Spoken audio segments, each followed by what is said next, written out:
Welcome once again to Women's Basketball Weekly. I'm Jim Clark. We're talking with Cavalier Head Coach Laurel Wartluft. And Laurel, Saturday, Malone, always a great atmosphere, big crowd to start the ball game. And came out of the gate slow in that game. Fell behind 11-1, got down by 17 at one point, but balanced scoring, got back in the ball game in the first half. Right. We did not come out of the chute well at all. I thought we would, but we didn't, and made some turnovers that, cost us a lot up early in the game. And you're right, we got down by 17 early and then had to pretty much climb our way back into the game to compete. You closed that half with good balanced scoring in the first half. Came out second half, got it down to 6 right away, then fell back by 13 again. But when you find out some things about your team, they did not give up.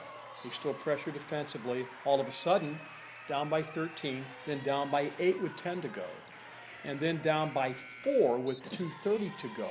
Some turnovers, but you find out some things when you get down like that against a team that they're still playing together for the first time a lot at Malone, and we're doing the same thing, but you found out some good things on Saturday.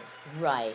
The difference a little bit, they're playing together for the first time, but they have some transfers and upperclassmen that are playing, and we're playing with very few upperclassmen, pretty much Lydia Coral being a freshman for us, and then Rachel Trujillo coming off the bench, another freshman for us. So they pretty much had our upperclassmen down to what they could and couldn't do, and that really hindered our play, especially running offensive plays and things like that. That and the pressure, we made some bad decisions with the ball, so we were up, we were down, we got back into the game like you said, and then made 2 or 3 turnovers and didn't execute the way we would have liked to. And but then again, stayed with them, got back into the game, and had an opportunity to really compete and finish if we had in the last couple of minutes. And you find out if maybe you have a normal Tracy Payne, maybe a different ball game at the end. Right. We had 2 individuals that normally Tracy hasn't been able to give us good minutes. She has been in a lot of back problems, and pain. So we're just trying to regulate that and see what we can do to finish the season with her, our only senior. And then we had with Vicki Harris. She hasn't been in with us the whole week because of being sick. And so that hurt our rotation with our post play. And we really needed that against them. We got them in foul trouble early. That kind of helped, but then didn't make the most of that. We had them in a 1-on-1 situation early in the first half. Didn't really work that out. And then we ended up with 2 people fouling out, which really hurt us. We got back in the game at the end of the game, but then with Whitney fouling out and then with Lydia Coral fouling out, that really hurt us the last 2.5 minutes of the game. And we finally shot free throws very well Saturday. Yes, we had that opportunity when we did. We worked on them last week. We've been up and down.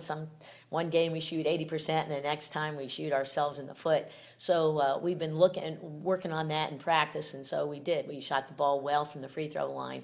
We just need to cut down on our turnovers and mistakes. A lot of good lines, except for the turnovers on Saturday, and girls have balanced themselves out. Lydia Coral goes out and gets 13 points, hits 9 of 10 free throws, has 5 rebounds, has 6 steals.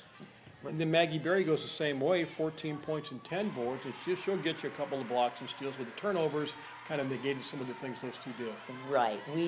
When we have a difficulty getting down and making transition the way we want to, and that hinders us and then holds us back from getting the shot selection that we want. So we had some forced shots that we really wouldn't have wanted to take, but we hung in there and we competed. I think we're going to go back and work on our press a little bit and get that back shored up a little bit, and gave them too many threes in the corner. That was another big factor for that game, open threes. So we got to go back to the drawing board, work in practice, and get those things cleared up for this coming week. And only Ashland on Thursday, the top-ranked team of the country, 22-0, 15-0 in the league. They've just had a wonderful year. Now, when they came in here the first time, we made them work. It wasn't like they went out there and won by 40. They did not shoot well that night.